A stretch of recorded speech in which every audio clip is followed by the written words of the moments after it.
بسم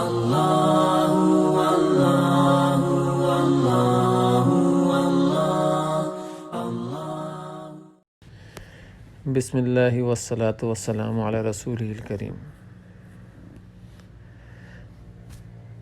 صحابہ کرام رضوان اللہ علیہم اجمعین نے حضور اکرم صلی اللہ علیہ وآلہ وسلم سے عرض کیا کہ یا رسول اللہ، یہ کیسے معلوم چلے کہ کون جنت میں جا رہا ہے اور کون جنت میں نہیں جا رہا؟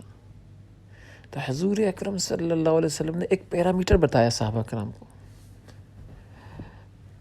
پیمانہ بتایا کہ اس پیمانے سے جان سکتے ہو کہ کس راستے کی طرف جا رہے ہو۔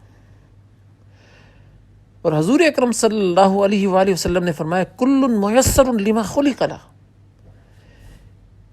کہ ہر وہ شخص جس چیز کے لیے پیدا کیا گیا ہے وہ اس کے اوپر آسان ہو جاتی ہے۔ اگر وہ جنت کے لیے پیدا کیا گیا تو جنت کے اعمال اس کے اوپر آسان ہوں گے، اور اگر یہ دوزخ کے لیے پیدا کیا گیا تو اس کے اوپر دوزخ کے اعمال آسان ہوں گے۔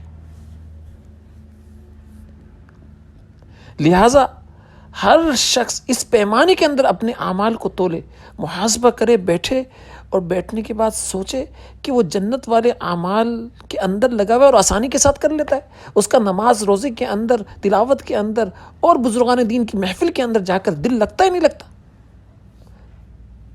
اگر دل لگتا ہے تو سمجھ لیں جنت کے راستے کی طرف جا رہا ہے اور اللہ اس کو جنت کے راستے کی طرف بڑھا رہے ہیں۔ اور اگر اس کے ان سب چیزوں کے اندر دل نہیں لگتا، فضولیات کے اندر دل لگتا ہے، ڈراموں کے اندر دل لگتا ہے، موویز کے اندر دل لگتا ہے، غیبت کے اندر دل لگتا ہے، بہتان بازی کے اندر دل لگتا ہے، تو اس کا مطلب یہ دوزخ کے راستے کی طرف چل رہا ہے اور اس کی منزل دوزخ ہے۔